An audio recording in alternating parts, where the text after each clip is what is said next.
மக்களின் முதல்வர் செல்வி ஜெயலலிதா விரைவில் விடுதலை பெற வேண்டி தமிழகத்தின் பல்வேறு கோயில்களில் சிறப்பு வழிபாடுகளும் தேவாலயங்களில் சிறப்பு பிரார்த்தனைகளும் மசூதிகளில் சிறப்பு தொழுகைகளும் நடத்தப்பட்டன. பல்வேறு இடங்களில் மும்மத தலைவர்கள் பங்கேற்ற கூட்டு பிரார்த்தனையும் நடத்தப்பட்டது. மக்களின் முதல்வர் செல்வி ஜெயலலிதா விரைவில் விடுதலை பெற வேண்டி அகில இந்திய தெலுங்கு சம்மேளனம் சார்பில் வரும் 6ஆம் தேதி சென்னையின் பல்வேறு கோயில்களில் சிறப்பு அபிஷேகங்களும் வழிபாடுகளும் நடைபெறவுள்ளன. இந்த அதிர்ச்சினால் நாங்கள் ஒன்றும் செய்ய முடியல, எனக்கு ஒன்றும் செய்யணும்னு கூட தோணலை. ஸோ நாங்கள் முடிவு எடுத்துட்டோம், இது கேன்சல் பண்ண போகிறோம். வெறும் ஏழை மக்களுக்கு உணவு துணி மட்டும் கொடுத்துட்டு அம்மா சீக்கிரமாக வெளியே வரணும்னு தான் நம்ம பிரார்த்தனை செய்ய போகிறோம். அதுக்கு மேலே நான் எந்த செய்கிறதுக்கு இல்லை. மக்களின் முதல்வர் செல்வி ஜெயலலிதா விரைவில் விடுதலை பெற வேண்டி திருவண்ணாமலை மாவட்டம் செய்யாறில் உள்ள திருவத்திபுரம் வேதபுரீஸ்வரர் ஆலயத்தில் அஇஅதிமுக சார்பில் 1008 பெண்கள் பால்குடங்கள் ஏந்தி வழிபாடு நடத்தினர்.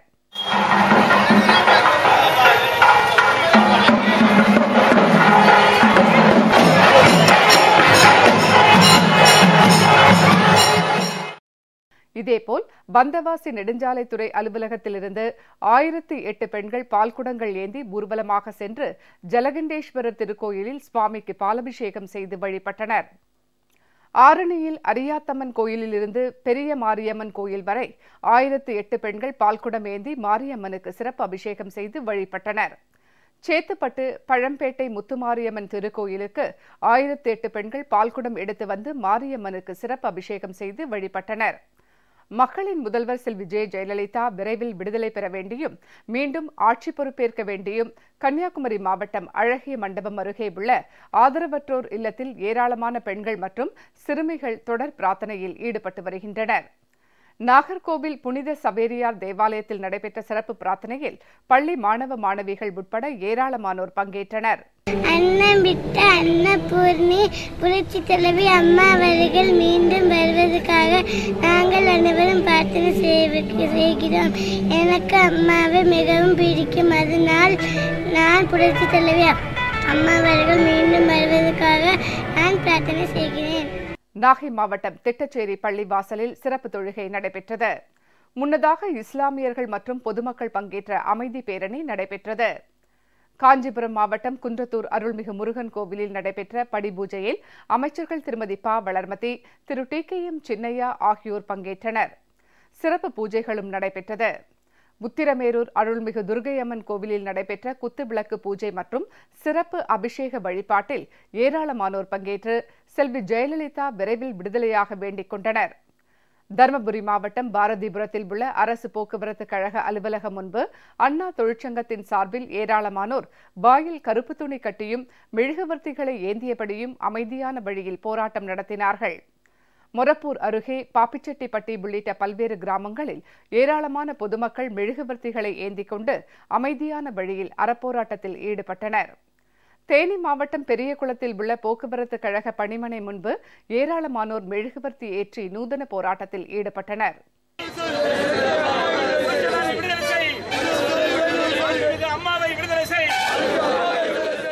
தூத்துக்குடி மாவட்டம் பெரிய தாழை கிராமத்தில் ஏராளமான பொதுமக்கள் அங்குள்ள அருளப்பர் முடியப்பர் தேவாலயத்தில் மெழுகுவர்த்தி ஏந்தி கூட்டு பிரார்த்தனையில் ஈடுபட்டனர். ஒரே கருத்துக்காக எல்லோரும் ஜெபித்தா கண்டிப்பா அது கிடைக்கும்னு இருக்குது. அதனால நாங்க ஒரே கருத்துக்காக அம்மா விடுதலை பெறணுங்கிற ஒரே கருத்துக்காக நாங்க வில்லில் இருக்க தந்தையை நோக்கி ஜெபித்திருக்கிறோம். அவங்களுக்கு விடுதலை கிடைக்கணும்னு. தூத்துக்குடி அரசு போக்குவரத்து கழக பணிமனையிலிருந்து அண்ணா தொழிற்சங்கத்தை சேர்ந்த தொழிலாளர்கள் உட்பட ஏராளமானோர் கருப்பு பேட்ஜ் அணிந்து ஆர்ப்பாட்டத்தில் ஈடுபட்டனர். புதுக்கோட்டை மாவட்டம் ஆலங்குடி நாமபுரீஸ்வரர் ஆலயத்தில் மக்களின் முதல்வர் செல்வி ஜெயலலிதா விடுதலை பெற வேண்டி சிறப்பு வழிபாடு நடைபெற்றது. ஈரோடு மாவட்டம் ரங்கசமுத்திரம் பள்ளிவாசலில் செல்வி ஜெயலலிதா விரைவில் விடுதலை ஆகி மீண்டும் ஆட்சி பொறுப்பேற்க வேண்டி சிறப்பு தொழுகை நடைபெற்றது. மக்களின் முதல்வர் செல்வி ஜெயலலிதா விரைவில் விடுதலையாகி மீண்டும் ஆட்சி பொறுப்பேற்க வேண்டி சென்னிமலை அருள்மிகு முருகன் கோவிலில் தேர் இழுத்து ஏராளமானோர் பிரார்த்தனை மேற்கொண்டனர். கோவை மாவட்டம் பொள்ளாச்சி அருகே உள்ள சூலேஸ்வரன் பட்டி பள்ளிவாசலில் ஏராளமான இஸ்லாமியர்கள் சிறப்பு தொழுகை மற்றும் பிரார்த்தனையில் ஈடுபட்டனர்.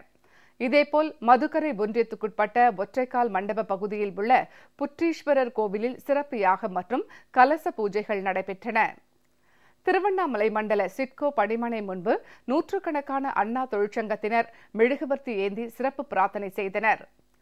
கும்பகோணம் அருகே கஞ்சனூரில் உள்ள மதுரை ஆதீனத்திற்கு சொந்தமான ஸ்ரீ அக்னீஸ்வரர் கோவிலில் சுக்கிர பகவானுக்கு சிறப்பு அர்ச்சனை மற்றும் தீபாராதனை நடைபெற்றது.